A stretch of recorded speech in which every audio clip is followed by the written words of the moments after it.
Kejadian pasal yang kedua, kita ulangi lagi, kita suarakan, kita getarkan molekul-molekul udara di ruangan ini. Ayat 20 sampai dengan 25 ya. Lalu kemudian bagian yang kedua, saya juga udah bahas di PA sebetulnya, tapi banyak di antara kita yang gak hadir PA itu, jadi saya kira kita akan baca bagian yang kedua ini, yaitu dari Pengkhotbah pasal yang ke-4, ayat yang ke-7 sampai dengan ke-16. Manusia itu memberi nama kepada segala ternak, kepada burung di udara, dan kepada segala binatang liar. Tetapi baginya tidak didapati penolong yang sepadan dengan dia. Lalu Tuhan Allah membuat manusia itu tidur nyenyak. Ketika ia tidur, Tuhan Allah mengambil salah satu rusuk darinya, lalu menutup tempat rusuk itu dengan daging. Tuhan Allah membentuk rusuk yang diambilnya dari manusia itu menjadi seorang perempuan. Lalu membawa dia kepada manusia itu. Lalu berkatalah manusia itu, "Inilah dia, tulang dari tulangku dan daging dari dagingku. Ia akan dinamai perempuan, sebab ia diambil dari laki-laki.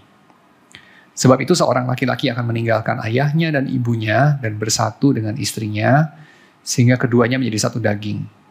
Mereka keduanya telanjang, manusia itu dan istrinya, tetapi mereka tidak merasa malu." Lalu bagian yang berikutnya kita akan baca gantian ya. Aku melihat lagi kesia-siaan di bawah matahari.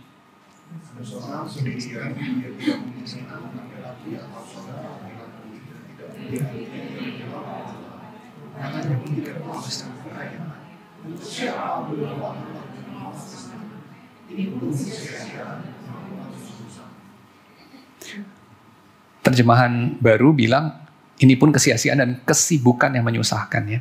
Ayat 9, berdua lebih baik daripada seorang diri, karena mereka menerima upah yang baik dalam jerih payah mereka.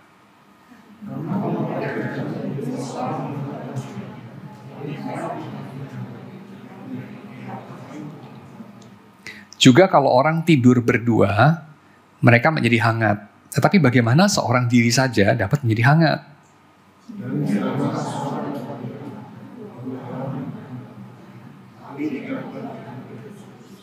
Oke, so bagian kejadian pasal yang kedua itu saya udah kayaknya bahas 1-2 kali ya. Yang salah satunya itu adalah waktu saya bahas mengenai Adam 1 dan Adam 2 itu ya. Sehubungan dengan pembahasan dari David Brooks mengenai bagaimana mengenal secara mendalam. Bagaimana kita bisa mengenal bukan hanya superficial permukaan, tapi secara lebih mendalam ya. Mengenal jiwa dengan jiwa, hati dengan hati. Mengenal inti dengan inti gitu. Jadi bukan hanya mengenal sebagian demi sebagian ya. Jadi bukan cuman misalnya lu bisa kerja apa, gua butuh kerjaan apa gitu.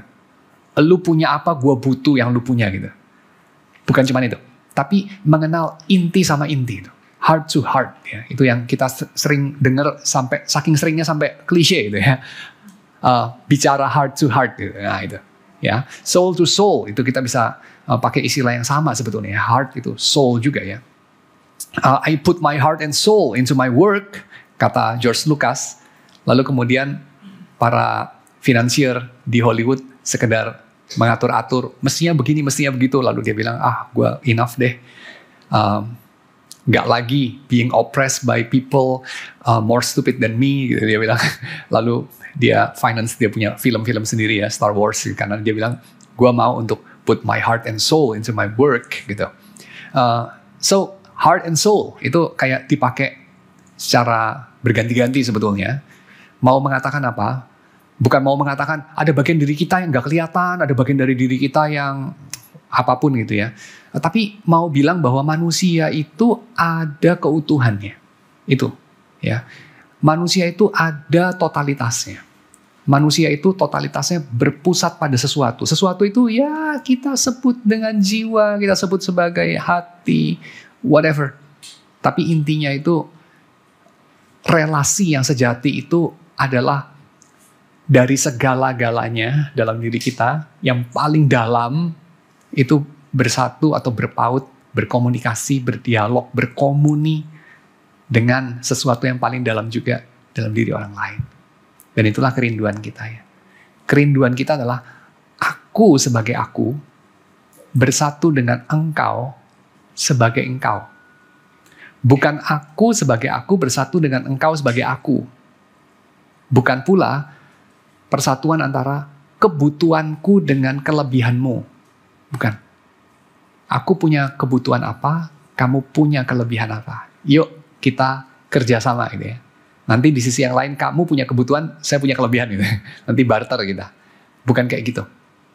Tapi yang paling dalam diri saya dengan yang paling dalam diri kamu. Soul to soul, heart to heart. Ya. Seperti dalam sense I put my heart and soul into this gitu. Saya menangis, saya berdarah, saya berkeringat untuk cause ini dan saya menemukan teman untuk bergumul bersama. Kira-kira itu ya yang menjadi acuan kita waktu kita bicara mengenai hati, mengenai jiwa, dan relasi antara jiwa dengan jiwa itu adalah sesuatu yang paling dirindukan manusia. Ya, kira-kira itu yang kita mau ringkaskan dari pembahasan yang saya pernah katakan beberapa waktu yang lampau mengenai Adam 2 itu ya, mengenai kejadian pasal yang kedua waktu bicara mengenai Adam, yaitu Adam yang rapuh, Adam yang tidak lengkap, yang tidak baik, ya, yang butuh pertolongan. Jadi agak beda dengan gambaran Adam 1 yang kayaknya punya panggilan menjadi raja, ya, kayaknya serba menang, serba sukses, nggak butuh apa-apa kayaknya dan segala macam.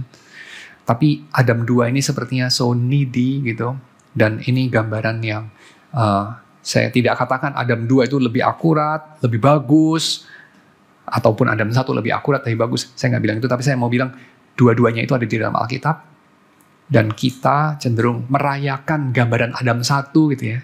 Siapakah manusia itu?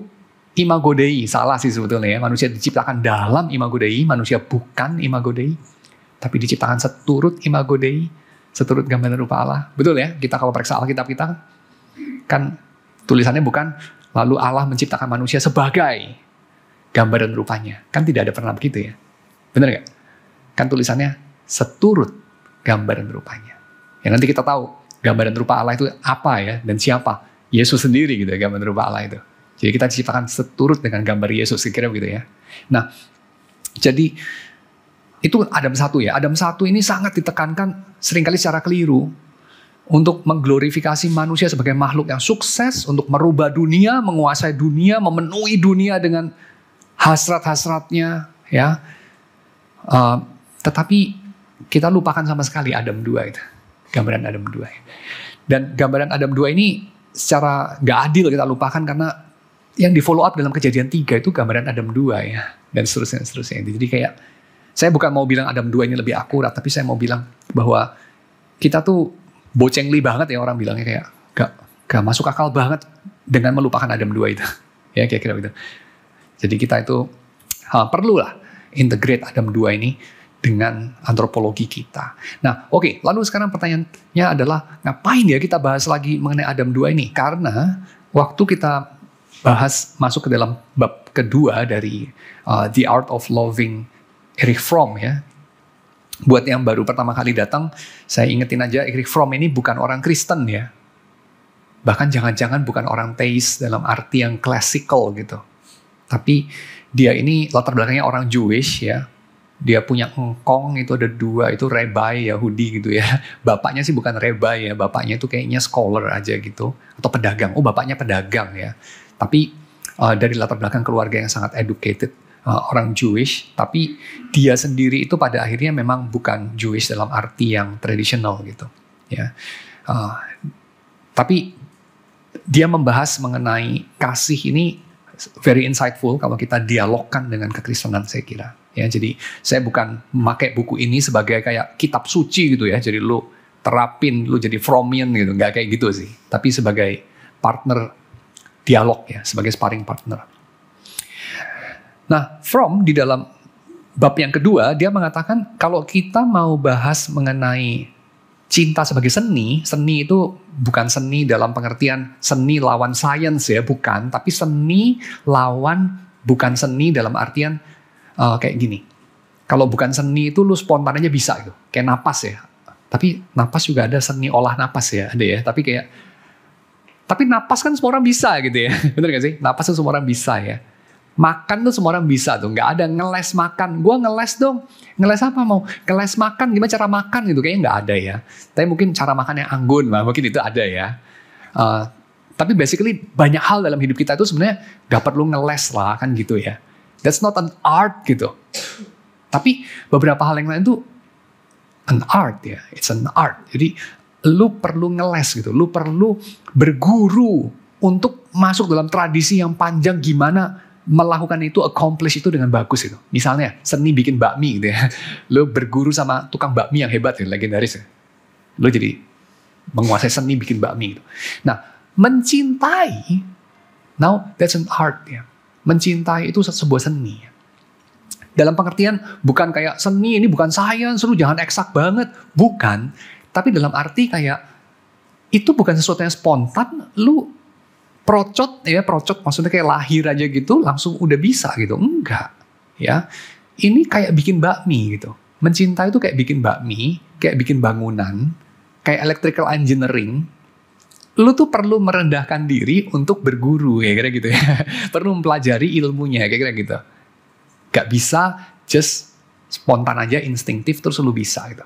Kira-kira itu ya. Lalu minggu kemarin saya juga udah bahas bagaimana Fromm mengatakan, tetapi ini terabaikan dalam dunia modern. Karena orang itu gak memahami cinta itu sebagai sebuah seni.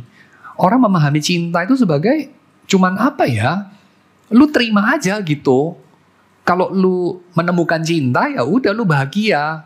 Bersyukur aja lu bisa menemukan cinta gitu ya. Lu bersyukurlah atas keberuntungan lu kayak gitu. Tinggal dinikmati gitu. Menemukan cinta. Jadi kan kayak, oh pas aja lu random aja ketemu orang yang tepat ya. Atau kalau lu teistik, lu bilang, oh bersyukur sama Tuhan yang memberikan ya pasangan yang tepat. Ya. So easy to love gitu ya. Dan segala macam. Tapi itu keliru kata Fromm. Kenapa keliru?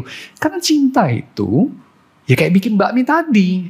Kalau lu bakminya nggak bagus, ya lu belajar lagi. Ilmu lu masih cetek berarti bikin bakmi. Kira-kira gitu kan.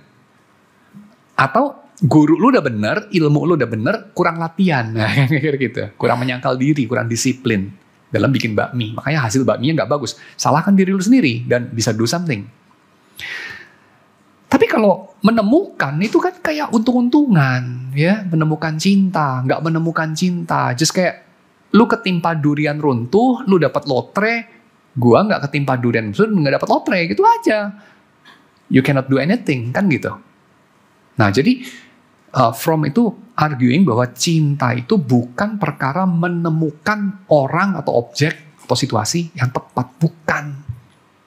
Cinta itu urusan menguasai sejenis keterampilan, kemampuan, insight yang benar, sehingga kita bisa doing love. Dia nggak pakai istilah ini sih, tapi saya pakai istilah ini supaya lebih provokatif ya. Doing love, actively. Ya, melakukan love act. Jadi kayak the act of love gitu. Love is an action soalnya buat Fromm. Ya, it's an action. Action itu kayak gimana sih? Action tuh gini, ada aktornya, ada actingnya, lalu something itu kita bisa katakan acted atau not acted gitu. Jadi kayak itu beda banget dengan just happening gitu kan. Kalau hujan itu lu nggak bisa bilang aktornya siapa nih, kok kenapa bisa hujan? Nggak ada kan gitu kan. Just hujan ya hujan aja gitu. Ya kalau kita orang teistik kita bisa bilang, oh ya Tuhan menurunkan hujan ya, ya oke. Tapi still itu bukan manusia kan. Jadi kayak lu gak bisa nyalain orang atas hujan gitu. Paling banter lu salahin Tuhan gitu ya. Misalnya begitu. Atau lu bersyukur sama Tuhan gitu. Tapi kalau sesuatu yang merupakan action, itu bisa dicari biang keladinya. Atau dicari pahlawannya kan gitu. Misalnya, ini gimana sih Tanah Abang itu mestinya semrawut. Kok sekarang jadi rapi gitu kan. Ini Jakarta ini mestinya macet. Loh kok kan sekarang jadi lancar gitu ya. Jakarta ini mestinya kumuh. Loh kok sekarang jadi rapi. Kita temukan aktornya. Kita temukan siapa pahlawannya kan gitu. Oh gubernurnya, atau apalah segala macam. Jadi ada biang keladinya, ada aktornya, ada subjeknya. Nah, cinta itu kayak gitu. Tapi kalau lu just jatuh cinta, ya aktornya apa? Gak ada, random. Apalagi kalau lu bukan orang yang percaya Tuhan ada. Atau lu percaya Tuhan ada, tapi Tuhan gak ngapa-ngapain di sini. Kayak deisme gitu ya, kayak Epikurus. Yaitu, Kalau lu jatuh cinta, menemukan cinta, lu just simply, ya gue beruntung, udah gitu aja. Gue gak menemukan cinta, padahal umur udah 80 gitu ya, bentar lagi masuk kuburan. Ya udah, too bad for you gitu, that's it ya. Cuma bisa nonton gitu ya, nonton drama gitu ya, dan semacam. Nonton orang lain mengalami gitu, tapi diri sendiri enggak. Ya udah, too bad, that's it. Tapi enggak, kata Fromm, cinta itu kayak bikin bakmi. Dia gak pakai istilah itu sih, ini istilah saya ya. Tapi it's an art gitu. Lu bisa nguasain, bisa nggak nguasain. Kalau lu nggak nguasain, lu mesti latihan. Lu mesti belajar. Kita mesti bikin teorinya, kita mesti rajin melatih praktisnya. Apa itu? Kita masih rajin praktis ya, gitu ya, praktis. Ya. Because love is an art. Oke. Dan sekarang kita masuk kepada bagian teori ya. Jadi dalam minggu-minggu ini nanti kita masuk bagian teori. Nah, teori soal cinta itu harus dimulai, kata Fromm, dari antropologi, dari gambaran kamu mengenai manusia itu apa dan siapa. Manusia itu dari mana dan kemana. Itu mesti benar. Ya, itu menentukan banget teori cinta kamu. Karena teori cinta itu berangkat dari antropologi. Teori cinta nggak bisa lepas dari manusia itu siapa ya. Dan apa itu manusia? Gambaran daripada Fromm, kita nggak bisa setuju sepenuhnya saya kira ya. Tapi kita bisa setuju juga. Maksudnya nggak semuanya kita buang. Dia mengatakan manusia itu emancipated animal. Maksudnya apa? Maksudnya manusia itu ya hewan, tapi yang punya kesadaran diri. Yang kita mungkin bisa nggak setuju adalah, kok manusia hewan sih gitu ya. Manusia kan punya perbedaan kualitatif sama hewan, nah gitu ya.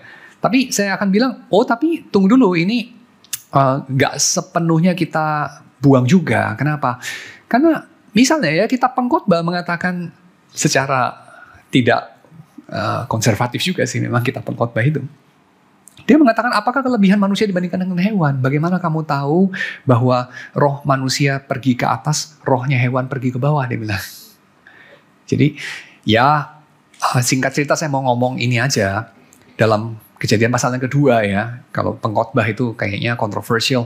Oke lah, Kejadian pasal yang kedua itu kan lebih konservatif. Kejadian pasal yang kedua itu menggambarkan manusia itu dibentuk dari debu yang sama dengan hewan. Dan ketika manusia, Tuhan katakan, gak bagus seorang diri, aku akan menjadikan penolongnya sepadan sama dia. Berikutnya Tuhan bikin apa dalam versi Kejadian pasal 2? Bikin hewan. Jadi digambar, kita jangan confuse ya, langsung kita harmoniskan Kejadian 1 dan 2 ya. Karena ini dua cerita berbeda loh. Kejadian 1 kan bilangnya bikin hewan dulu baru bikin manusia. Ya kan? Tapi Kejadian 2 tuh ceritanya gak gitu. Jadi jangan langsung diharmoniskan, jangan ya. Biarkan beda tetap beda. Karena memang anyway beda 500 tahun itu kira-kira. Versi Kejadian 2, manusia itu udah ada dulu. Lalu kemudian ditemukan sama Tuhan manusia itu gak cukup seorang diri, gak baik seorang diri. Terus Tuhan tuh bikin hewan. Ya, kira-kira untuk apa bikin hewan? Ya untuk memenuhi kebutuhan manusia itu, kan gitu. Lalu dikatakan apa? Ternyata gak terpenuhi. Ternyata tidak ditemukan penolong yang sepadan di antara hewan, kan gitu. Lalu kemudian Tuhan bikin manusia lain dari manusia itu, ya. Jadi keluar dari manusia itu, bukan dari debu tanah, tapi dari manusia itu juga. Lalu kita mau katakan apa? Ya kita mau katakan ya antara manusia sama hewan itu bukan sama sekali berbeda gitu ya. Seperti manusia sama Tuhan, kalau itu kan sama sekali berbeda. Tapi ada kesinambungannya, dan saya kira ini kita bisa katakan lah. Misalnya ya, kita bilang persamaan secara kromosom, secara apa gitu ya, antara manusia sama babun, ya manusia sama lumba-lumba, manusia sama hewan yang lain, sekian persen yang jumlahnya besar sekali gitu. Tentu saya bukan mengatakan dengan demikian manusia adalah hewan, ya tidak. Tapi maksudnya itu adalah manusia sama hewan tuh banyak samanya. Loh itu masa salah ya? Itu kan ya benar juga. Betul gak sih? Ya, manusia sama hewan dia banyak samanya. Mata sama-sama dua sama gorila kan sama ya. Cuman gorila hitam semua, kita ada putihnya kan gitu. Dan segala macam ya. Jadi tentu ada samanya itu gak bisa disangkali. Bahwa berbeda ya tentu juga. Ya, tapi kan ada samanya. Berikutnya. manusia itu bedanya apa sama hewan? Kata Fromm, bedanya adalah manusia itu sadar diri, hewan kagak. Di sini para biolog yang lebih modern ya mengatakan enggak juga, ada beberapa hewan tuh sadar diri gitu ya. Jadi nggak tahu lah, babun ya, mungkin ya simpanse atau apapun ya, itu ada yang sadar diri juga kelihatannya ya. Tapi again ini cuma kelihatannya ya. Tapi oke lah, saya akan katakan mengenai hal ini kita bisa setuju atau tidak setuju sama Fromm, tapi kita bisa setuju banget bahwa manusia itu sadar dirinya itu gede banget lah dibanding hewan ya. Kita spekulasi aja di situ ya. Saya kira kita bisa setuju lah semuanya ya. Manusia itu sadar diri banget. Hewan tuh nggak terus loncat bunuh diri karena anxious. Saya tuh hidup buat apa ya? Apa makna hidup ini gitu? Nggak ada begitulah hewan tuh. Nggak ada krisis eksistensial gitu ya. Nggak ada itu ya hewan itu. So oke, safely said, problem eksistensial itu problem manusia gitu. Ya, jadi manusia itu hewan yang punya problem eksistensial. Kayak kira itu ya, ini Erich Fromm ya, bukan saya ya. Dan dari situ dia mengatakan apa? Problem eksistensial ini sesuatu yang ada pemecahannya sebetulnya. Tapi pemecahannya itu sulit. Butuh disiplin. Pemecahannya itu adalah cinta, kira-kira itu. Solusi bagi problem eksistensial adalah union yang terjadi oleh sebab sebuah action, sebuah tindakan yang disebut sebagai cinta. Itu kira-kira ya. Sekali lagi ya, manusia itu punya problem. Apa problemnya? Problemnya adalah dia itu sebuah ada yang sadar bahwa dia akan tidak ada. Hewan itu nggak overthinking bahwa dia akan mati gitu. Nggak. Manusia itu overthinking mengenai itu. Ya, kematian tuh menghantui kita. Kita bisa kayak menyadari itu, tiap hari mikirin itu, terteror sama itu, lumpuh karena itu. Bisa juga enggak. Tapi tetap kematian tuh menghantui. Ya, kira-kira itu. Ya, ini namanya problem eksistensial. Misalnya ini banyak dibahas sama pengkhotbah ya. Misalnya kayak, saya itu berkarya dalam dunia ini, membangun sesuatu ya, konstruk bisnis saya, keluarga saya, maybe rumah saya, konstruk sebuah cause yang bagus, mercy ministry gitu kali ya, atau gereja, atau sekolah Kristen, atau university, atau whatever gitu. Saya konstruk sesuatu. Sudah gitu saya tua. Sudah gitu saya harus mewariskan ini, meninggalkan ini kepada yang bukan saya. Karena saya kan gak bisa hidup terus. Dan yang mewarisi saya, apakah orang bodoh atau orang berhikmat, saya tidak tahu. Itu bukan kuasa saya lagi untuk menentukan. Setelah saya mati, dia bisa buang itu ke got. Gitu ya. Segala jerih payah saya, di mana saya put my heart and soul into it, dibuang ke got dalam 3 bulan itu bisa, ya bisa. Dan itu sesuatu yang merisaukan kita, karena seperti buat apa?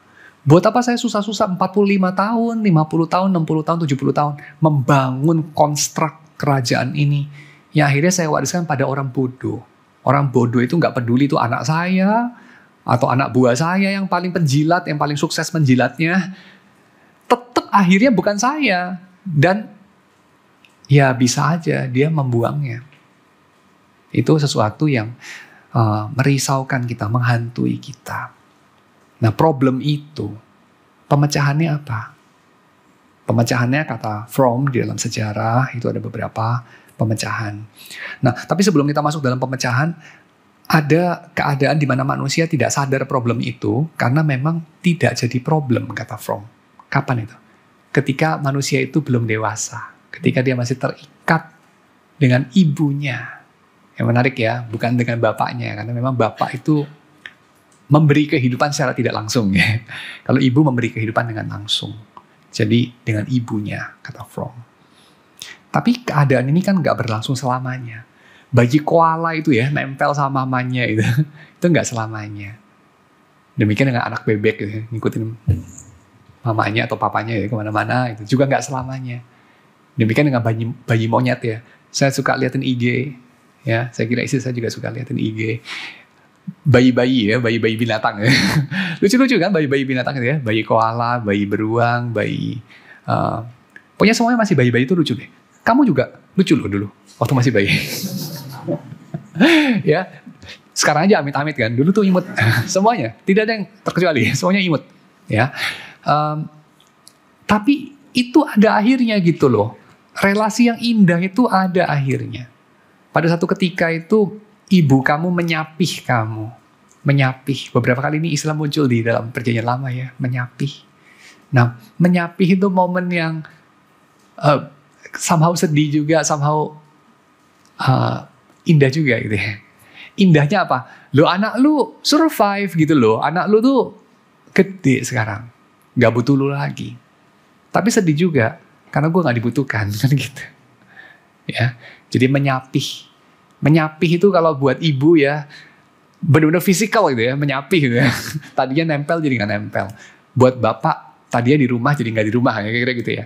Tapi itu sama itu. Menyapih gitu. Kalau bapak nyapihnya gak ditransfer lagi duit gitu ya. Kalau ibu gak disusui lagi gitu. Ya. Tapi pada satu ketika itu berhenti. Dan itu selalu bittersweet kan. Selalu ada sedih-sedihnya gitu. Ya. Karena apa? Karena hidup di Taman Eden itu ya, the Garden of Delight itu. Tiap kita itu punya a Garden of Delight waktu kita masih kecil. Makanya too bad ya kalau anak kecil itu enggak punya masa kecil yang bahagia. Jadi masih kecil itu taruh di kantong kresek, unwanted child itu. Karena mamanya mungkin masih usia 13 atau 14. Taruh di kantong kresek warna hitam, taruh di pinggir tempat sampah, disemutin terus oek-oek dipungut sama tukang sampah, buka terus dikasih ke bidan, misalnya gitu ya. Kan sedih gitu ya. Terus dibesarkan sama orang lain gitu. I'm nobody's child gitu. Itu kan lagu yang sedih ya. Tapi gini, ketika kita disapih, kita nggak di Taman Eden lagi, kata Fromm. Ya, dia pakai gambaran itu ya. Waktu kita disapih, kita nggak di Taman Eden lagi. Dan waktu itu kita bagaimana menangani problema yang muncul. Problema apa itu? Problema eksistensi. Ya, jadi ibu kita sudah nggak ada lagi, kita sudah nggak nempel sama ibu kita. Kita punya problem apa? Keterpisahan. Kita punya problem estrangement atau alienation. Kita punya problem itu. Dan problem itu kita pecahkan dengan beberapa taktik, ya, dengan beberapa strategi. Strategi yang pertama itu disebut sebagai orgiastic states, ya, orgiastic states. Ini dari kata dasar orgy ya. Orgy itu kamu tahu lah ya. Orgy itu pesta seks yang orang suka katakan itu melibatkan minum-minum, obat-obatan, dan seterusnya, yang membuat manusia itu ada altered state of consciousness gitu ya. Jadi kayak kesadarannya nggak seperti normal. Lalu kemudian di sana mereka mengalami suatu persatuan, ya, persatuan yang sifatnya kolektif, primitif, tribal, sementara ya, temporary dan seasonal, berulang.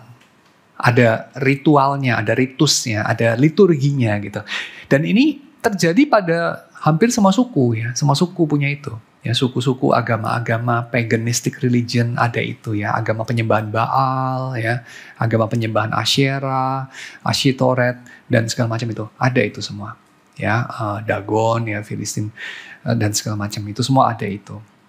So orgiastic states ini suatu solusi yang paling panjang lah usia sejarahnya ya. Tapi kita bukan suku-suku primitif itu. Kita bukan orang di zaman batu ya. Kita bukan para penganut animisme, dinamisme lagi. Kita tuh orang modern. Jadi solusi orgiastic states ini gak kita lakukan lagi. Kenapa? Ya jadi aneh gitu ya. Masa kamu hidup seperti orang zaman batu gitu. Yang tiap merayakan hari apalah, gak tahu, kelahiran matahari ya, atau hari-hari tertentu apa, panen, lalu kemudian kamu bikin pesta orgi gitu sekampung gitu ya, dengan minum ramuannya Panoramix gitu kan. Terus masuk dalam Panoramix, tahu ya, nonton, baca Asterix kan. Lalu nggak cuma Doraemon yang dibacakan, Asterix juga. Lalu apa, mereka jadi agak mabok gitu ya. Terus itu wajar sih. Jadi kamu bisa selidiki ya, alkohol itu ada di dalam semua kebudayaan, boleh dikatakan, alkohol. Dan itu ada fungsinya. Fungsinya itu bukan cuma kayak diminum enak, memang diminum enak ya, tapi ada altered state of consciousness gitu. Berkurang kesadarannya. Jadi kira-kira apa ya, kita bisa mengatakan peradaban-peradaban ini, hidup itu baru-baru aja itu di dalam kalau kita bicara soal aktivitas otak ya, EEG itu, beta state itu baru belakangan gitu. Hidup dalam keadaan sadar gitu. Jadi kayak kopi, ada orang bikin sejarah kopi gitu ya, kayak sejak orang minum kopi, itu peradaban tuh jalannya beda gitu. Karena itu kopi itu bikin otak itu jadi melek gitu. State-nya itu beta gitu. Kalau kita kan otak itu bisa ada state alpha, beta, delta, gamma gitu ya. Jadi beta itu yang paling tinggi gitu, paling sadar itu, melek semelek-meleknya. Lu cari solusi dari persamaan diferensial gitu ya, memecahkan persoalan trigonometri gitu. Itu ya harus beta state lah kira-kira gitu ya. Melek gitu. Makanya mathematician minumnya kopi gitu ya. Kira-kira begitu. Karena butuh beta state gitu. Tapi kayak seniman gitu ya, bikin lagu baru perlu creative solution ya, atau apapun. Tapi mathematician kadang-kadang juga perlu ya. Itu ya nggak bisa cuma minum kopi ya.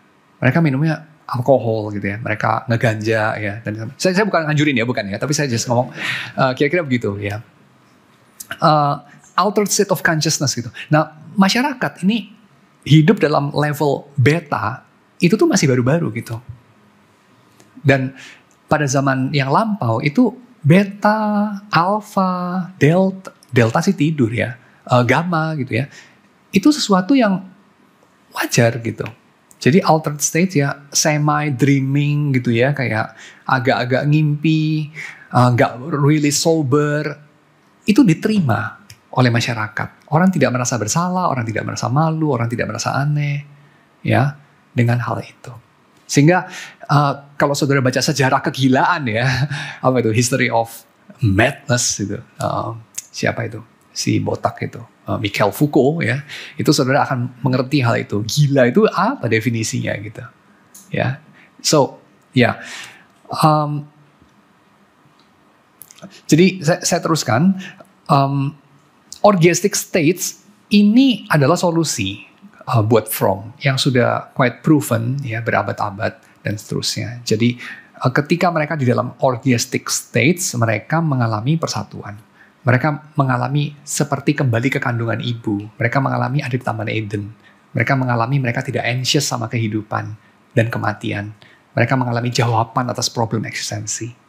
Tapi sementara, ya, karena morning after ya udah nggak lagi gitu ya. Morning after ya headache gitu kan, ada hangover gitu ya. Jadi ya terus ya nunggulah season berikutnya gitu, musim semi berikutnya maybe. Atau ulang tahun dari Asherah atau Dagon yang berikutnya, kira-kira gitu ya. Jadi mereka itu seasonal, kira-kira begitu. Dan ini kita tidak jumpai dalam dunia hewan. Kan nggak ada babi tiap bulan apa terus orgiastik itu nggak ada gitu. Babi atau ular atau penyu nggak ada begitu ya. Itu manusia gitu. Ya, jadi Fromm bilang itu pun salah satu solusi. Tapi, nah ini sekarang saya masuk kepada 1B ya. Tadi 1A, 1B.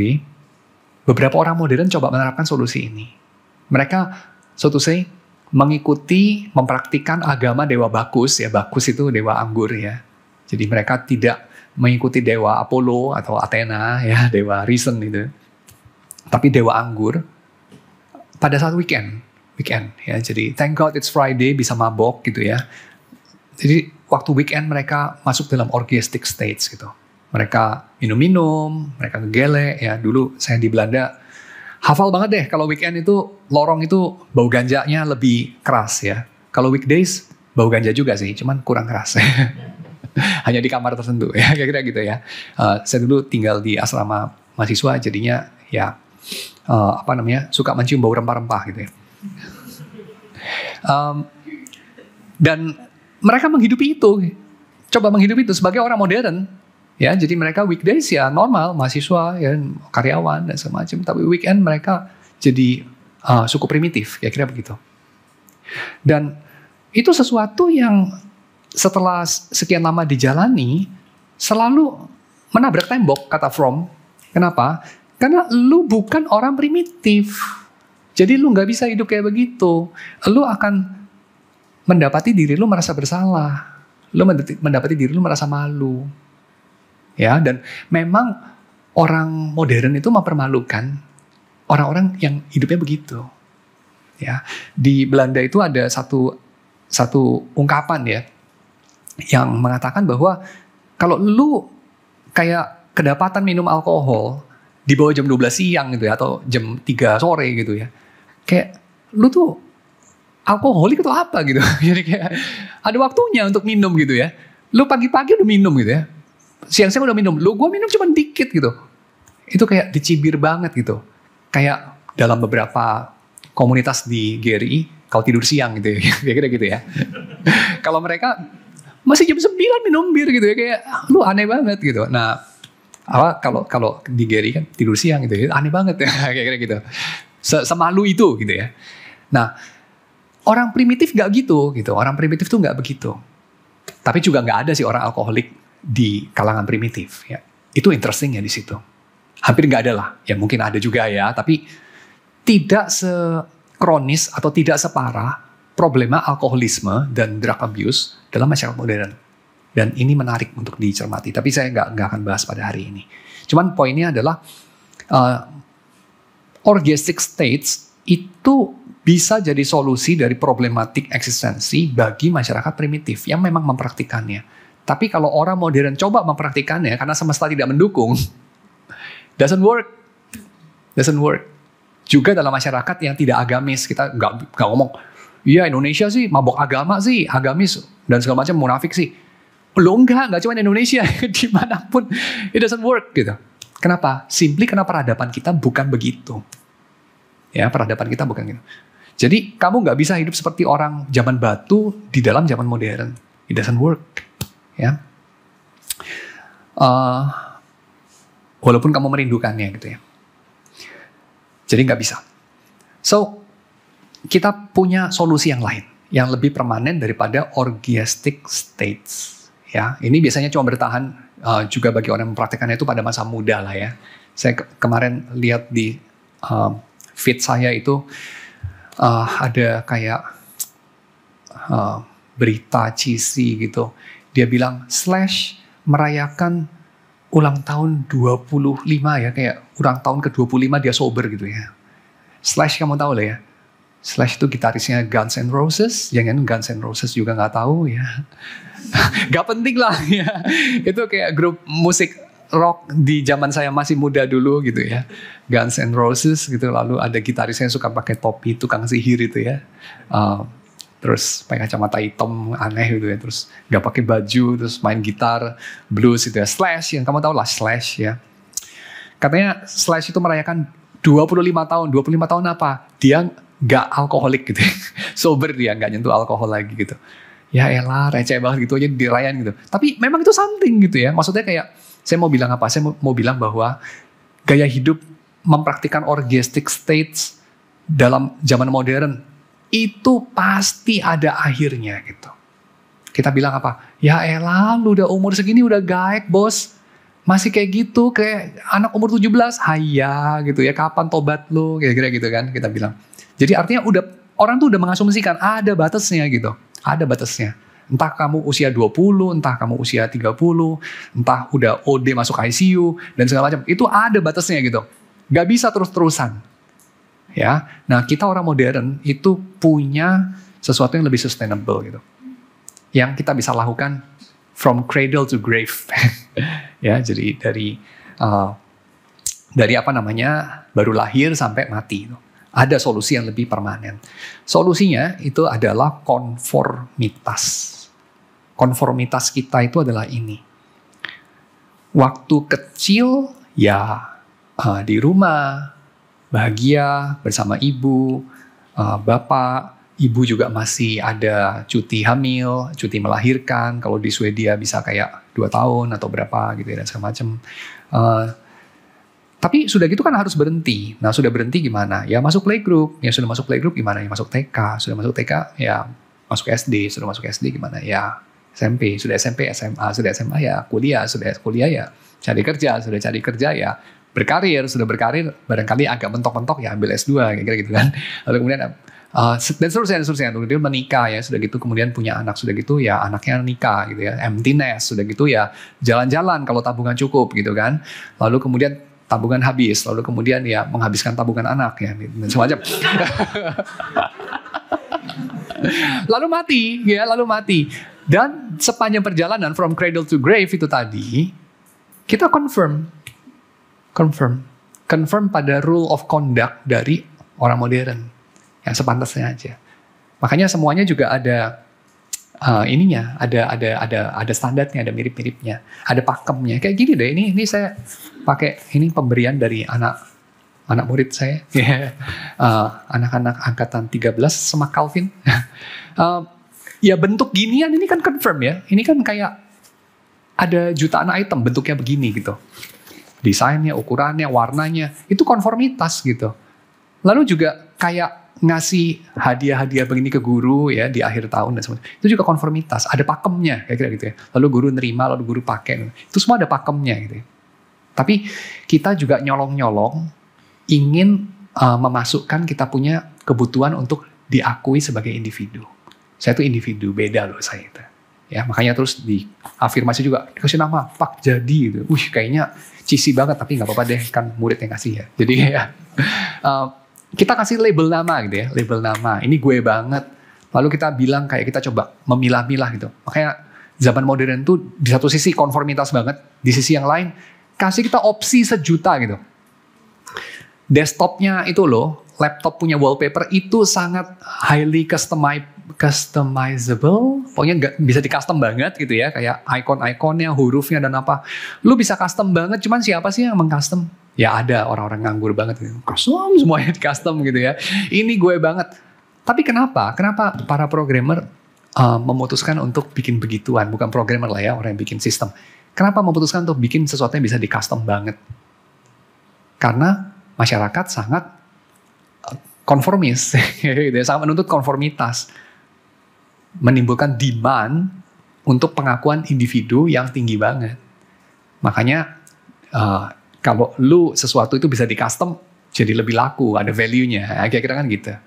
Makanya baju kita sangat bisa custom, desktop kita, apapun ya kita kasih nama, bahkan penyakit gitu ya, orang pengen membedakan diri dari jenis penyakitnya gitu ya, dan seterusnya. Tontonannya, jenis musiknya, playlistnya, tapi basically itu receh. Ya, itu sebenarnya nggak bener-bener beda sih. 11-12 aja sih sebenarnya. Ya nggak sih? Coba kamu pikir. Segala yang kamu pikir, ini gue banget. Itu kan receh sebetulnya, hal-hal yang nggak terlalu penting sebetulnya. Ya, tapi kalau kamu betul-betul mau jadi dirimu, kamu merasa tidak aman. Kenapa? Karena kamu jadi nggak ada tempat dalam dunia modern. Dan kalau kamu nggak ada tempat, kamu sendirian lagi. Ya, sendirian lagi. Jadi orang modern mendapatkan jawaban atas problema eksistensi yang risau, yang anxious karena alienated ya sama Taman Eden ya sama orang lain dengan being confirmed. Ya. Being confirmed kalau pakai bahasanya Paulus to the pattern of this world kayak gitu ya. Konform kepada pola dunia kita, dunia modern. Ya. Bahkan semboyan Aufklärung ya, kayak egalite itu ya, egalitarianisme, persamaan derajat, itu merosot jadi being confirmed juga ya, bukan being equal, tapi being confirmed gitu. Jadi bukan pengakuan bahwa elu walaupun beda nilainya sama kita gitu, bukan. Tapi elu harus sama dengan kita gitu. Jadi konformitas itu sesuatu yang begitu meresap dalam masyarakat kita, walaupun tidak sedahsyat dan sekuat orgiastic solution, tetapi ini juga sulit untuk kita tidak pakai solusi ini ya. Solusi ini bersifat rutin, birokratis, tanpa gejolak, menjanjikan sesuatu yang permanen dan memang menyediakan sesuatu katekismus yang permanen dari lahir sampai mati. Kita dididik sesuai dengan cetakan dunia ini, tidak siklik dia, ya ada tujuannya from cradle to grave. Tetapi solusinya tidak sesolutif orgiastic states, itu masalahnya. Ya, tidak sesolutif itu. Apa buktinya? Bukti ini kamu nggak harus setuju sama Fromm ya, tapi bukti dari tidak solutifnya atau tidak efektifnya solusi dari konformitas ini adalah masih adanya solusi-solusi dari orgiastic states di dalam masyarakat kita. Contohnya ya, masyarakat itu makin modern, makin birokratis, makin teratur, makin rapi. Itu level alkoholisme, drug abuse, casual sex itu juga makin tinggi. Cenderung makin tinggi. Pertanyaannya kenapa? Ini kita bukan bilang, oh itu salah, itu keliru, orang Kristen nggak boleh gitu. Oh iya, itu tahu lah. Tapi itu kan nggak menarik ya, nggak insightful sama sekali, nggak perlu dibahas lah itu. Udah tahu lah. Cuman kita bertanya kenapa ya? Kenapa? Jawabannya ya karena karena manusia itu butuh persatuan. Tapi dia tidak mendapatkannya dari konformitas. Bersatu karena sama, itu nggak memuaskan gitu. Ya, bersatu karena sama. Walaupun diberi ruang untuk hal-hal kayak ginian gitu ya, dikasih nama, di custom lah apa. Itu receh sih. Jadi nggak menjawab gitu. Jadi solusi ini nggak efektif kira-kira begitu. Ada solusi lain nggak? Ada, kata Fromm. Ada. Solusi ini cenderung lebih efektif daripada konformitas dan cenderung lebih terhormat ya daripada orgiastic states, tetapi juga lebih sulit. Hanya bagi orang-orang beruntung atau orang-orang super ya, yang diiri sama banyak orang. Apa itu? Solusi kreatif. Kamu itu bisa menemukan persatuan dengan cara kamu mencipta sesuatu, menghasilkan sesuatu yang baru, yang betul-betul genius, gitu. Sesuatu yang benar-benar genuine, ya genius dalam arti genuine, authentic, this is really you, dan kamu usher that out into the world, lalu diterima. Nah itu, kamu mengalami solusi dari keterasingan kamu. Dengan cara apa? Bikin film. Filmmu standing ovation di, nggak tahu, festival yang terhormat gitu ya, dan segala macam. Bikin lagu kamu udah out in the open, semua orang nyanyi lagu kamu gitu ya. 60 juta manusia nyanyi lagu kamu gitu. Masuk kayak, apa itu, Billboard, apa yang kayak 100 lagu paling sering diputar di radio, whatever gitu ya. Bikin novel, khotbah gitu kali ya, whatever gitu. You create something, mewakili dirimu. This is really you, mini me gitu ya. Lu mau kenal gue, baca novel gue gitu ya. Lu mau kenal gue, makan kue gue.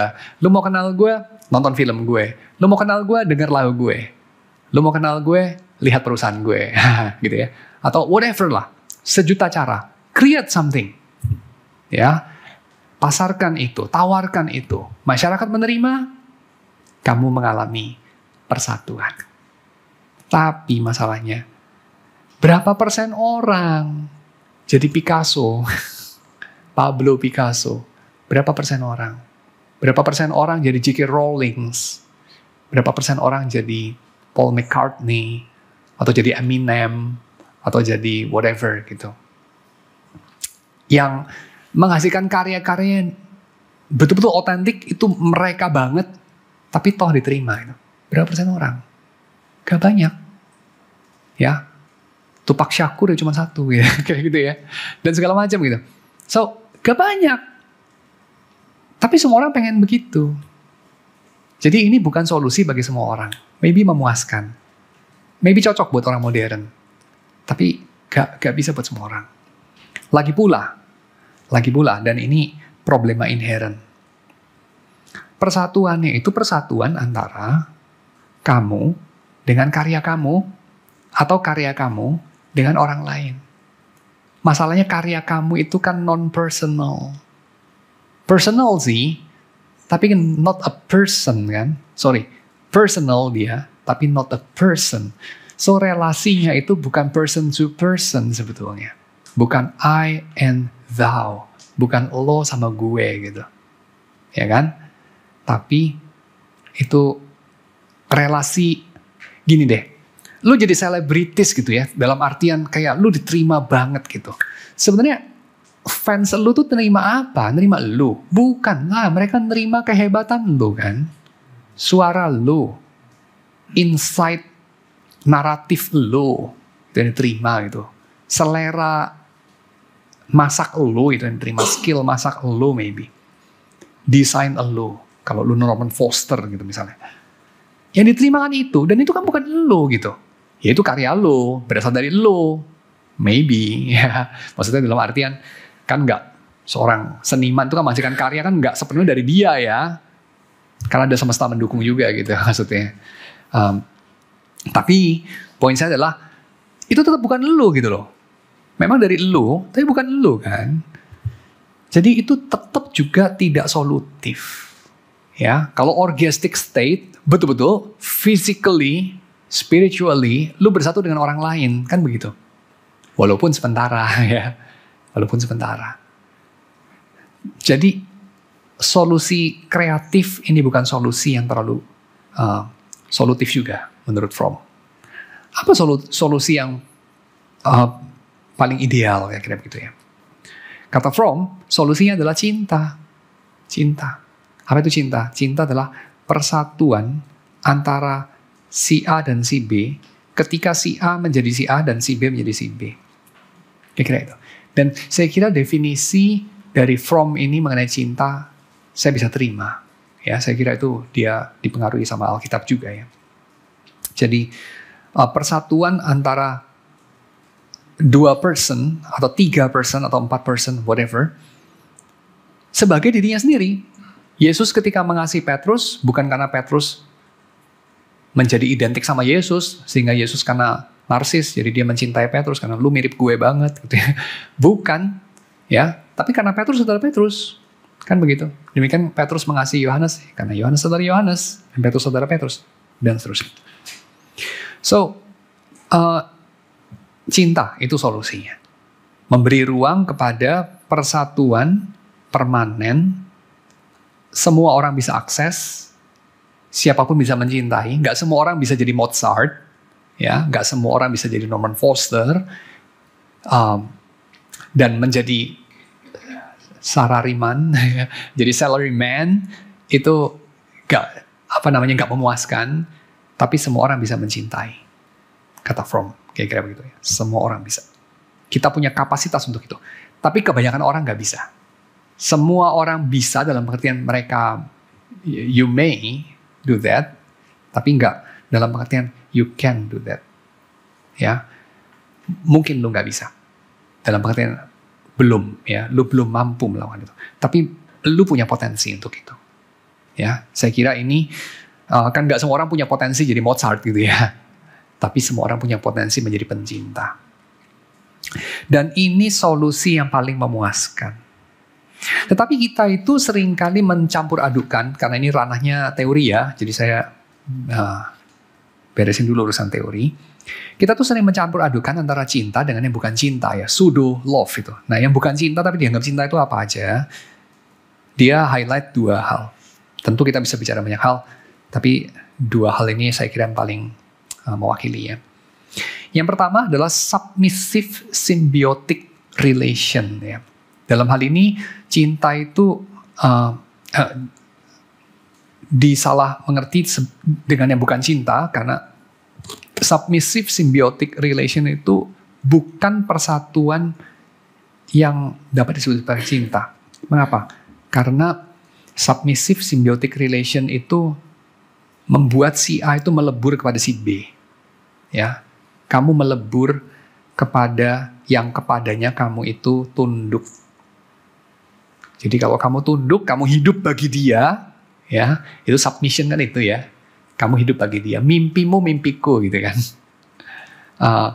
Kebencianmu kebencianku. Cita-citamu cita-citaku juga. Aku bantu kamu mewujudkan cita-citamu. Tapi aku sendiri apa? Oh, aku sendiri, aku tidak perlu, ya, aku ini tidak ada, aku ini hidup untuk kamu, kira-kira gitu. Jadi orang itu bisa menemukan jawaban atas problema keterasingan ya dengan cara melibatkan diri dengan sesuatu yang lebih indah, lebih besar, lebih decisive, lebih bijaksana, you name it. Entah itu sifatnya individual ya, jadi bucinnya seseorang gitu ya. Jadi bucinnya seseorang, therefore gue menemukan makna hidup gue.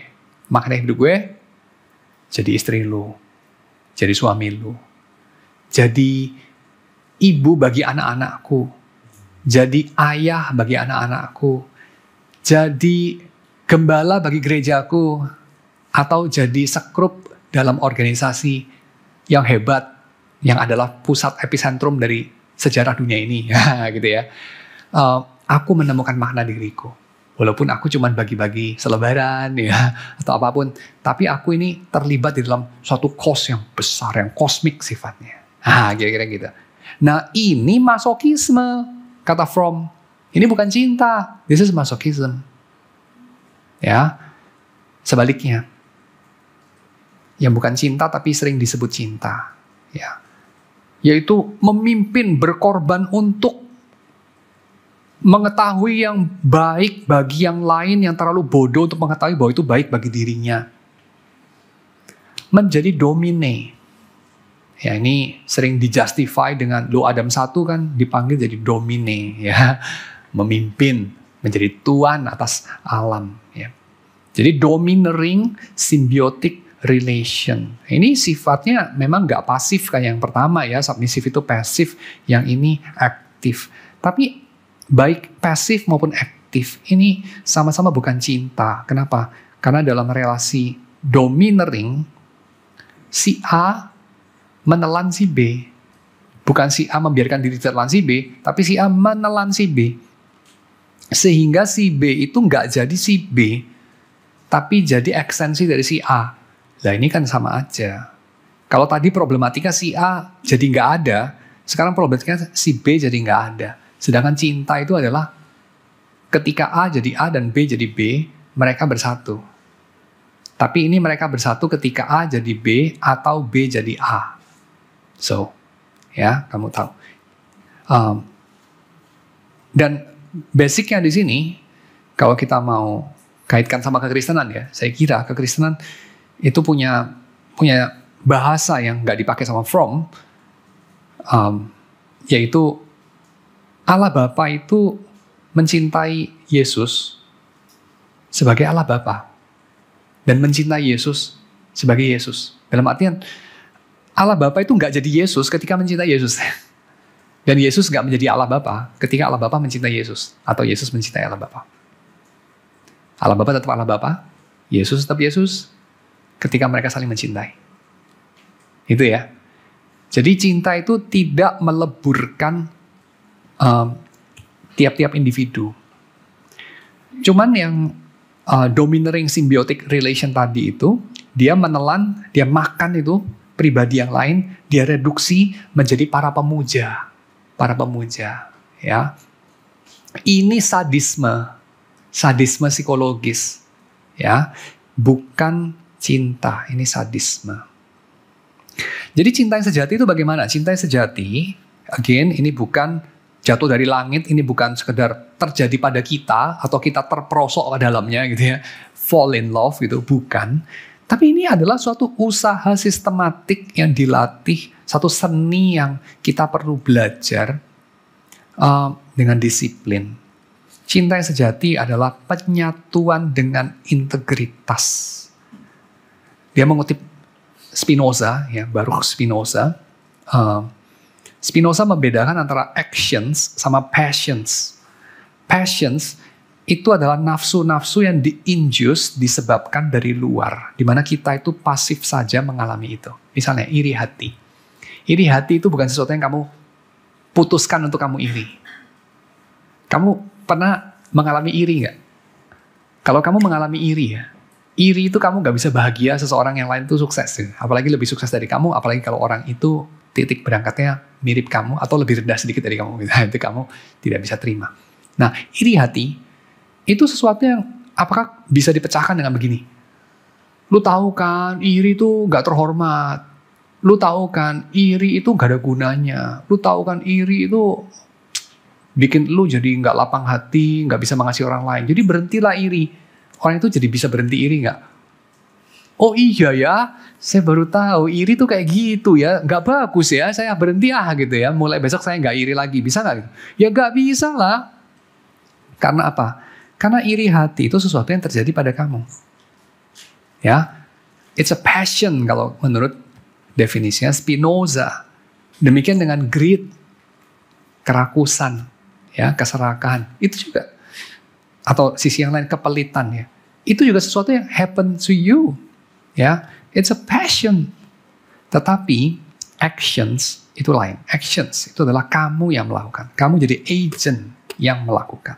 Kamu ada di belakang predikatnya gitu. Kalau ada kata kerja, predikat, verb, kamu pelakunya gitu. Nah, itu action. Nah, action itu ada dua.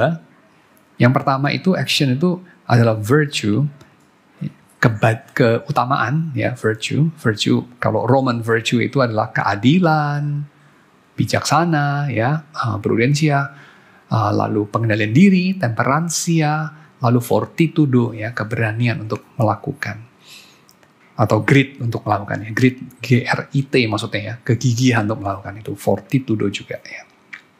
Nah, virtue itu adalah salah satu wajah daripada action ya. Lalu yang kedua, power ya, jadi kuasa. Kuasa ini bukan sesuatu yang buruk. Kuasa juga kuasa juga bukan tidak bisa di-abuse ya, bisa di-abuse. Tapi kuasa itu sesuatu yang basically memampukan kita untuk ya. Dan action itu ya tentu melibatkan atau ada sisi wajah dari kuasa ya.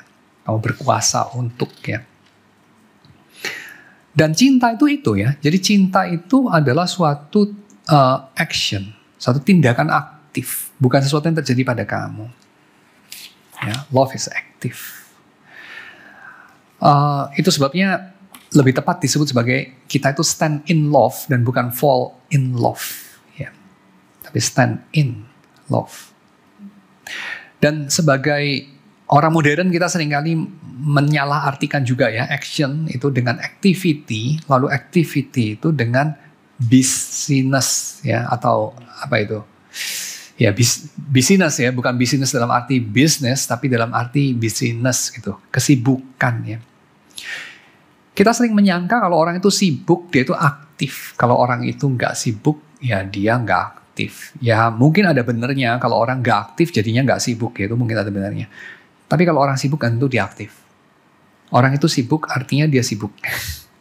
Ya kerjanya banyak, dia nggak pernah berhenti, nggak tentu artinya dia aktif. Kenapa? Karena kita harus lihat lagi, kata Fromm, ya, mengikuti Spinoza dalam hal ini, kita harus lihat lagi apa yang menggerakkan orang itu.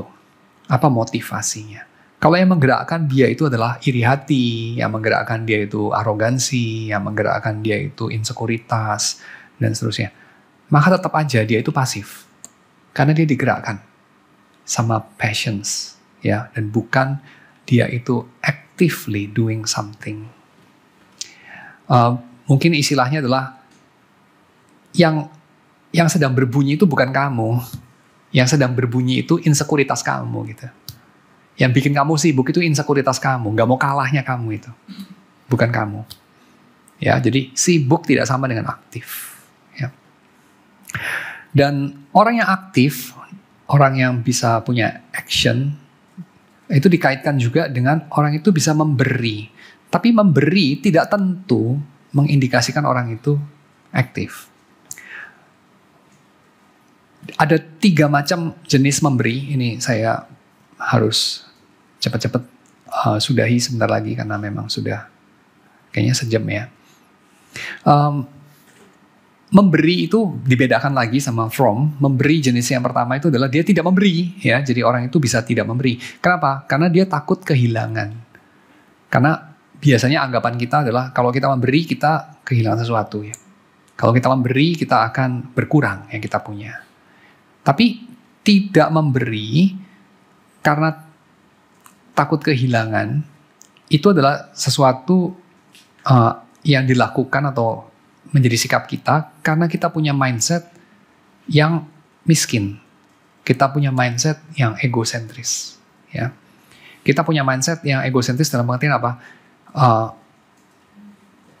Saya adalah bagi saya, dan kita punya mindset miskin dalam artian apa? Dalam artian kuehnya itu cuman segitu-segitu aja.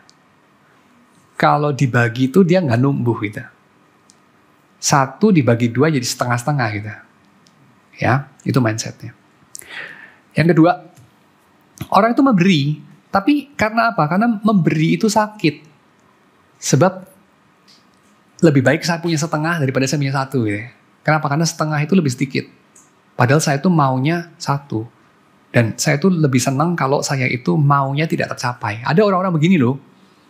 Ini adalah orang-orang yang menyukai kesakitan, ketidaknyamanan. Orang-orang masokis. Ya, orang-orang masokis.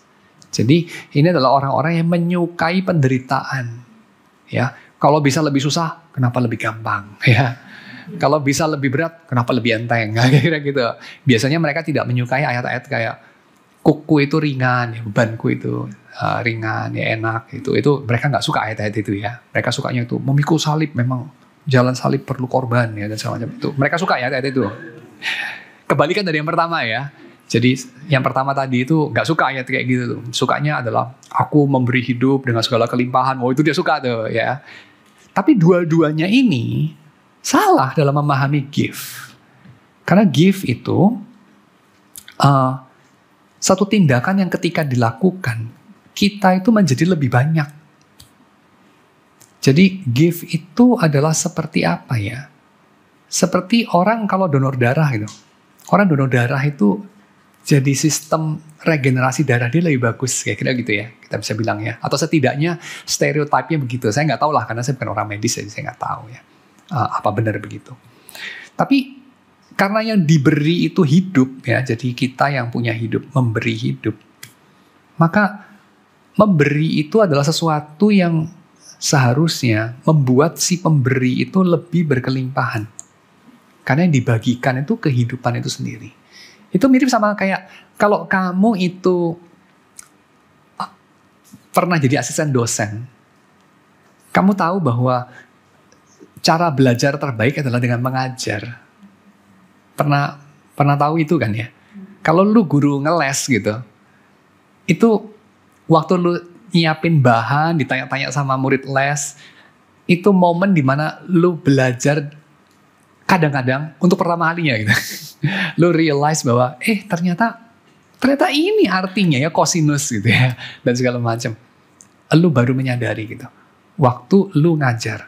Jadi in a way guru tuh diajar oleh murid, aktor itu disempurnakan oleh penonton, psikolog disembuhkan oleh pasien. Kira-kira gitu ya. Jadi ketika kamu memberi, kamu justru berkembang yang kamu punya itu. Ketika dibagi dua, dia bukan dari satu jadi setengah plus setengah, tapi dari satu jadi dua. Ya, yang dibagi itu nggak berkurang. Demikian seterusnya. Jadi gambarannya mungkin seperti ya Yesus memberi makan 5.000 orang dengan 5 keping roti itu ya. Dibagi, akhirnya 5.000 orang itu jadi kenyang, bahkan ada kelebihan 12 bakul. Kira-kira seperti itu. Dan cinta itu seperti itu ya. Cinta itu satu tindakan yang dengan aktif kita membagikan hidup kita, memberikan hidup kita, dan yang kita berikan itu berkembang biak menjadi lebih banyak. Ya. Ini poin terakhir, ada 4 saya akan elaborasi pada minggu depan. Jadi minggu depan masih kita lanjutin sesi ini ya. Jadi judulnya masih sama aja. Ini preview aja. Ada 4 elemen di dalam cinta ya. Elemen yang pertama itu adalah cinta itu pasti melibatkan perhatian. Kalau orang mencintai, dia memperhatikan. Jadi omong kosong lah orang itu misalnya apa ya. Saya tuh mencintai kaktus saya gitu ya. Dia beli kaktus 100. Saya pencinta kaktus. Kaktusnya itu gak pernah dirawat gitu. Kutuan, kering, apalah segala macam ya. Jamuran, ya, itu gak pernah dirawat gitu. Itu omong kosong lah. Dia tidak mencintai kaktus. Ya. Semacam itu. Yang kedua, cinta itu melibatkan tanggung jawab. Jadi siap menanggapi, bukan ignorance ya. Yang ketiga, cinta itu melibatkan respect. Respect itu adalah memandang, mengakui sesuatu sebagai sesuatu. Ya. Seseorang sebagai seseorang. Dia menghormati batas, menghormati ego boundary dari seseorang. Ya, dia tidak berusaha untuk menelan orang itu ke dalam dirinya sendiri. Yang keempat, cinta itu melibatkan pengetahuan. Kalau kamu mencintai, kamu pasti mengenal. Saya cinta banget sama si A. Si A itu kayak apa sih? Gak tahu sih gue, gak peduli. Nah, itu gak betul ya. Kalau kamu mencintai, kamu pasti mengenal. Ya, jadi knowing other person, knowing your beloved itu penting banget gitu. Ya. Tanpa itu tidak ada cinta ya. Jadi oke. Saya berhenti di situ, itu preview aja buat ke depan. Jadi minggu depan kita akan melihat bagaimana ini semua mengatakan bahwa cinta itu membuat kita itu bisa keluar dari, mentransendensi ya, mengemansipasi kita dari 4 hal jurang dari mana cinta bisa mengangkat kita. 4 hal, apa itu? Dependency. Nanti kita lihat salah satu dari apa yang dianggap cinta tapi bukan cinta, tapi penyakit itu. Anti cinta sebetulnya. Di antaranya adalah dependency. Ya. Yang kedua itu narsisme ya. Kita suka bilang narsisme itu cinta juga, cuma cinta diri. Tapi itu bukan cinta ya sebetulnya. Narsisme. Yang ketiga itu hasrat untuk mengeksploitasi. Ya itu juga bukan cinta ya, itu anti cinta. Dan keempat, hasrat untuk menimbun ya, greed, itu juga bukan cinta ya. Kita suka bilang, orang itu pencinta gitar, kenapa? Dia punya gitar itu sampai 70 ya, nggak pernah dimainin ya, cuma dikoleksi doang. Itu bukan cinta sebetulnya. Ya, menimbun itu bukan cinta. Yang pertama mungkin lebih kayak kerespon sih Pak. Tadi kan Bapak udah bilang kayak kalau cinta itu adalah ketika si A yang adalah A mengasihi si B yang adalah B gitu. Jadi tidak ada melebur gitu. Yes. Itu ada, saya mungkin agak ada worldview yang nabrak di saya. Karena kayak seringkali saya dengarnya adalah waktu kamu misalnya mencintai gitu ya, kamu tuh harus mematikan dirimu. Oke. Kayak misalnya di ritus suatu gerakan yang anti tidur siang gitu, kayak misalnya harus matikan lilin gitu. Ya kan kita akan ritus mematikan lilin gitu dengan simbol mematikan diri misalnya gitu. Itu satu. Itu dulu kali mungkin ya. Oh ya, kan kita sudah melihat dalam pemetaan Fromm tadi itu ditaruhnya di mana ya sama Fromm kira-kira ya. Dia akan taruh itu bukan di dalam cinta ya, dia akan taruh itu di dalam masokisme ya. Dia taruh itu di dalam pseudo love, yaitu submissive symbiotic relation gitu. Aku eksis sebagai usus buntu dari organ yang lebih besar gitu. Ya, sebagai appendix, sebagai usus buntu gitu. Dan itu sesuatu yang ya bukan cinta gitu. Melebur sih melebur ya. Bersatu sih bersatu, tapi bersatu dengan menghilang ya, melebur. Itu gak bisa dibilang cinta, sebab cinta itu kan si A mencintai si B. Lah kalau si A-nya menjelma jadi si B, ya itu gak ada cinta. Loh, si A tidak bisa dikatakan si A mencintai si B. Loh, si A-nya gak ada, sekarang jadi berubah jadi si B. Misalnya begitu. Atau mungkin bisa melebur jadi C gak Pak? Tetap bukan cinta, karena cinta kan selalu itu ada lian, ada yang lain. Itu. Ya. Jadi itu cuma sekedar peleburan, itu aja, peleburan. Dan manusia memang punya punya kecenderungan untuk meredakan anxiety dia dengan cara apapun gitu. Termasuk dengan melebur. Itu saya akan bilang mirip seperti insting dari moth atau laron tertarik kepada cahaya lampu tempel atau lilin. Dia terbang ke sana terus mati, dia kebakar. Udah. Insting bunuh diri, nekrofilia kalau menurut si Erich Fromm ya. Nekrofilia bukan biofilia. Jadi insting untuk mati. Itu. Di dalam Alkitab tuh ada 2 menjadi 1. Itu pengertiannya apa ya? Yes. Ada, thank you untuk pertanyaan. Ini bagus. Kepanjangan sih saya nggak ini. Sesimpel ini sih. Persatuan itu bisa dimaknai di dalam 2 istilah. Yang pertama itu unity, yang kedua itu union. Unity itu ya kesatuan dan ke strip an Dalam artian oneness. Itu unity. Unity itu ya kesatuan ya, keadaan satu. Kalau lu lihat itu sebagai dua, itu lu ilusi mata gitu. Harusnya itu satu gitu. Itu unity. Tapi ada juga union. Union itu adalah apa? Dua yang digandengkan menjadi satu kesatuan organik. Itu union. Pernikahan itu union, bukan unity. Gitu. Amerika Serikat itu juga union toh. Karena mereka itu United States of America. Gitu. Bukan unity. Kalau unity itu kita bilang apa ya? Kayak apa? Itu integrated state. Lain lagi sih. Karena itu visinya dari Muhammad Yamin yang berkiblat ke Tokyo waktu itu. Kalau menurut Yudi Latif. Jika dia benar. Saya kira dia benar sih. Setidaknya dia lebih ahli dari saya. Mengenai urusan-urusan ini. Itu integratif kalau itu. Agak beda. Tapi maybe lebih dekat ke unity daripada union. Ya. Oke, kira-kira itu jawabannya. Jadi, dua jadi satu dalam pengertian union. Tetap si A, si B, si B. Tidak menjadi AB atau jadi C, itu ya tidak. Ya, tetap A itu A, B itu B, tapi A itu ada bagi B, B ada bagi A, sebagai B, sebagai A. Nah, itu. Tidak meniadakan keunikannya.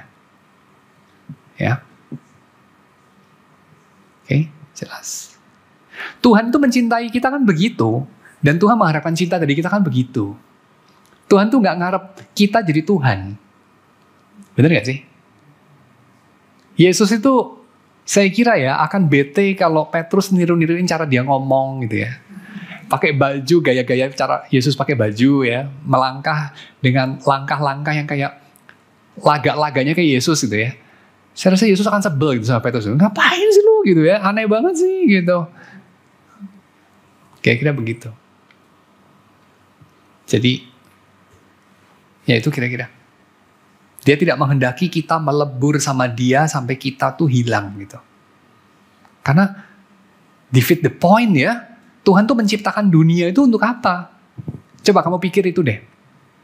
Para pemikir Jewish itu, Isaac Luria misalnya, mengatakan tindakan mencipta itu sendiri itu apa sih sebenarnya? The act of creation itu apa? The act of creation itu Tuhan mengadakan sesuatu yang bukan Tuhan. Artinya dia menghendaki ada yang bukan dia. Lah kalau kemudian dia berharap masa depannya itu sesuatu yang bukan dia jadi dia. What for the depan dibikin? Jadi Yesus tuh gak mau lu jadi Yesus. Yesus tuh mau lu jadi serupa Yesus. Tuhan tuh menciptakan kita bukan sebagai gambar dan rupa Allah. Tuhan menciptakan kita seturut di dalam gambar dan rupa Allah. Kira-kira itu.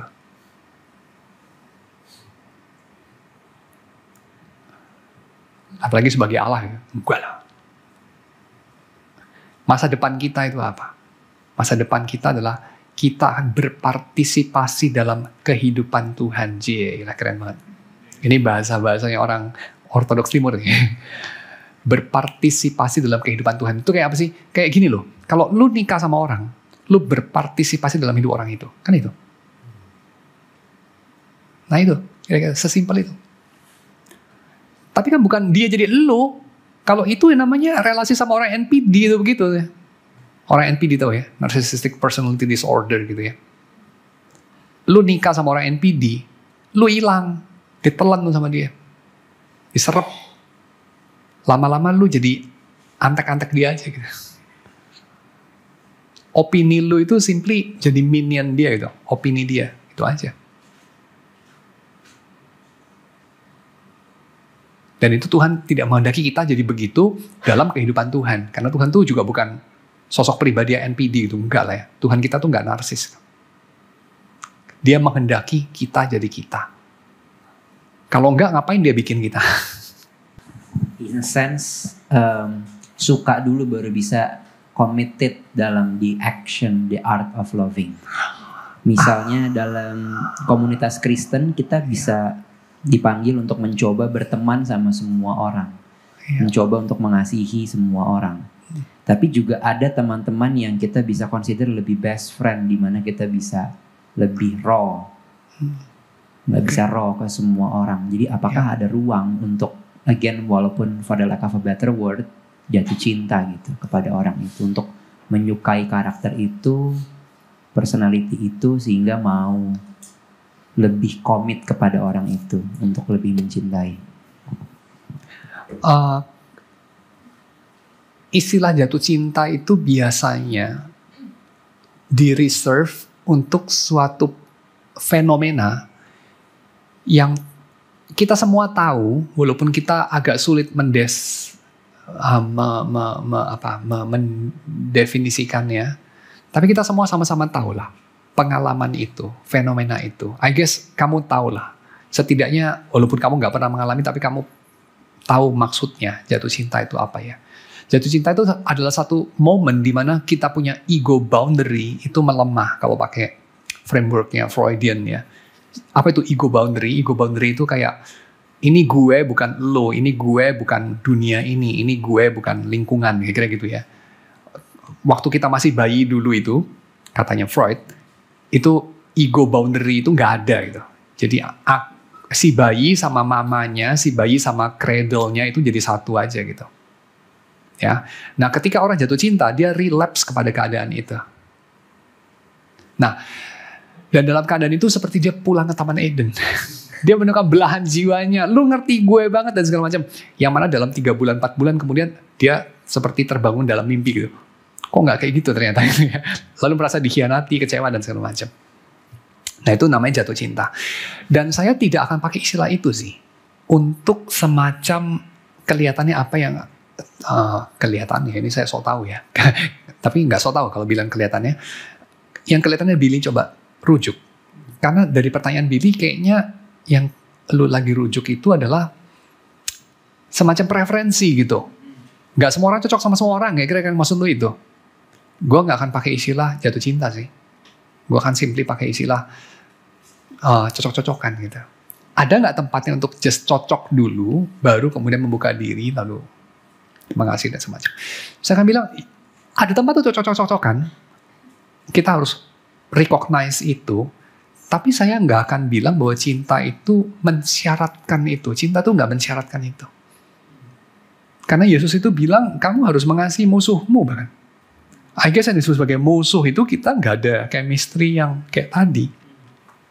Kalau itu jadi syarat, artinya nggak ada itu, nggak ada cinta. Tapi kan nggak begitu. Itu ya, kira-kira ya. Jadi tanpa itu pun ya tetap bisa ada act of love. Act of love itu makanya harus dibedakan dari sentimentalisme gitu. Kayak perasaan hangat waktu menolong, waktu ngobrol sama seseorang. Ya nggak ada perasaan hangat lah, ya ada perasaan sebal, perasaan insecure, perasaan tidak nyaman, mungkin itu. Tapi kamu bisa melakukan tindakan cinta. Itu. Jadi poin saya waktu menjawab ini adalah saya ingin menegaskan lagi bahwa sepertinya Tuhan itu tidak memanggil kita untuk, jadi tidak perlu merasa malu atau merasa bersalah ya. Tuhan itu tidak memanggil kita untuk punya perasaan yang sama, punya kedekatan yang sama, punya semacam apa ya, keasikan yang sama dengan semua orang. Bahkan kalau menurut Rasul Paulus, punya perdamaian dengan semua orang. Bahkan Tuhan tidak memanggil kita untuk itu, karena Paulus bilang apa? Sedapat-dapatnya kalau itu bergantung kepadamu, berdamailah dengan semua orang. Sedapat-dapatnya. Kira-kira gitu. Dalam realitasnya, lu punya relasi yang uneasy, lu punya musuh, that's reality. Di-recognize sama Tuhan. Sama Rasul Paulus setidaknya. Gitu. Kok gue gak bisa nyaman ya sama si A, sama si B? Ya gak apa-apa, wajar aja. Maybe partly karena kita hidup dalam dunia berdosa, maybe. Tapi, well, itu tidak menghalangi kamu untuk melakukan act of love. Gitu. Saya kira hal ini diutarakan dengan baik sekali ya sama Gordon Sumner waktu dia bikin puisi, si guru bahasa Inggris ini, Gordon Sumner, Sting. Dia bikin puisi, It's Probably Me. Pernah dengar lagunya ya? It's Probably Me. When your belly is empty and your hunger so real, you're too proud to beg and too dumb to steal. You search the city for your only friend, no one would you see. You ask yourself, apa ya? Saya kok lupa ya sisanya ya. Tapi intinya kemudian dia mengatakan kayak ketika kamu butuh teman dan kamu tidak menemukan siapa-siapa di kota itu dan kamu memeluk dirimu sendiri menggigil kedinginan, lalu ketika kamu bangun, kamu mendapati kamu memakai jaket dari seseorang yang kamu tidak kenal, bukan jaketmu. Lalu di refrennya itu si Sting bikin satu refren kayak gini. It's hard to say, I hate to say, but it's probably me. It's probably me. Mungkin saya yang adalah temanmu yang kamu cari itu. Lalu dia ngomong soal, kamu itu bukan orang yang paling gampang untuk diajak berteman, bukan orang yang paling gampang untuk diajak ngomong dan segala macam. You're not the easiest person. Kira-kira begitu. Tapi saya nggak bisa menyangkali satu kenyataan bahwa saya mungkin adalah temanmu itu yang kamu butuhkan itu dan saya akan melakukan kewajiban saya. Kira-kira itu. So, it's hard to say, I hate to say, but it's probably me. Pak Jadi saya mau nanya practicality-nya karena tadi yang Pak Jadi ngomong tentang pseudo love, yang pertama kan ada nuansa kalau submission itu ya masokis gitu atau berkorban. Nah, terus tadi Pak Yadi sendiri juga kasih contoh habis itu kayak relasi God the Father and God the Son, Jesus. Nah, terus saya ingat kan sebenarnya juga kalau di dalam Yohanes 15 pokok anggur yang benar itu kan di situ disebutkan juga bahwa Yesus dia datang ke dunia hanya untuk melakukan kehendak Bapaknya. Jadi saya pengen diingetin aja sih Pak supaya kita itu nggak jatuh ke ekstrim yang ya me being me, you being you, tapi kita unite, kita in a union jalan bareng. Tapi how to-nya, practicality-nya karena kan kalau jalan bareng ya berarti pasti ada momen ketika ya udah misalnya mau makan kemana, yang satunya lagi craving Japanese, yang satunya ya nggak apa-apa ngikut, itu kan part of submission juga gitu. Terus misalnya ketika ada satu konflik, both parties bisa ada salahnya bisa ada benernya. Ya boleh sih juga bilang nggak harus selalu berdamai, tapi ya cara rekonsiliasi kalau misalnya bisa diusahakan ya kan tetap ada porsinya untuk submit, maksudnya nggak harus all of me still all of me gitu. Oke, saya akan bilang jawaban adalah relativisme. Relativisme jawabannya. Maksudnya apa relativisme? Maksudnya begini, banyak hal dalam hidup ini itu relatif. Misalnya kayak tadi, masakan Jepang, masakan Jawa. Itu relatif. Bisa iya, bisa enggak. Yang Paulus ngomong itu tidak menambah apa-apa. Tidak mengurangi apa-apa. Jadi itu relatif. Kalau relatif, tidak perlu, tidak patut, tidak berharga untuk dipertengkarkan. Yang relatif biarlah stay relatif. Tetapi dalam hidup ini juga ada yang absolut. Yang absolut itu tidak banyak. Yang absolut itu adalah mengasihi Allah dengan segenap diri kita, mengasihi orang lain seperti diri sendiri. Dan itu sesuatu yang bisa dilakukan dengan 1001 cara. Jadi saya kira jawabannya adalah relativisme. Kita tidak perlu pakai satu istilah submission, ya apa segala macam yang bisa dengan gampang disalah mengerti, dipakai sebagai retorik untuk justifying sadisme. Karena ketika kita mengatakan kita mesti submit, seringkali ya reality checknya. Maksud lo, gue submit sama lo kan? Kalau lo submit sama gue, oh ya gue juga mesti submit sama lo. Kapan coba? Mungkin gak ada jawabannya. Seringkali itu gak simetris. Jadi reality checknya adalah simetris gak? Lu jangan hitung-hitungan. Lu hitung-hitungan gak? Lu gitu aja lu. Inilah cincai dikit. Lu cincai gak? Mungkin gak. Lu mesti belajar submit. Lu kayak itu. Jadi menurut saya yang penting di sini diingat adalah kita perlu membedakan yang relatif sama yang absolut tadi. Kalau dalam praktikalnya kayak makan di mana dan apa segala macam itu, menurut saya ya itu semua adalah sesuatu yang relatif kan. Jadi kalau yang relatif ya kita harus perlakukan sebagai sesuatu yang relatif. Yang absolut adalah apa? Yang absolut adalah misalnya begini.